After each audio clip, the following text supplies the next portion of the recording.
Ari Wibowo Semringah jumpai Ferry Irawan yang bebas dari penjara. Berita seleb terkini Ari Wibowo datang temui Ferry Irawan yang baru saja bebas dari penjara. Kedatangan Ari Wibowo itu lantaran memberikan dukungan untuk sang sahabat, Ferry Irawan yang kini telah bebas. Adapun sahabat Ari Wibowo, Ferry Irawan dinyatakan bebas dari hukuman kasus KDRT terhadap mantan istrinya, Vena Melinda. Pertemuan antara Ari Wibowo dan Ferry Irawan itu dibagikan langsung oleh Ferry di Instagram pribadinya @ferryirawanreal, Sabtu, tanggal 19 Agustus tahun 2023.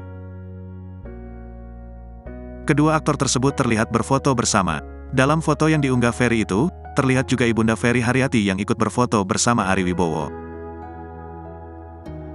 Ketiganya tampak tersenyum sumringah sembari menatap lensa kamera.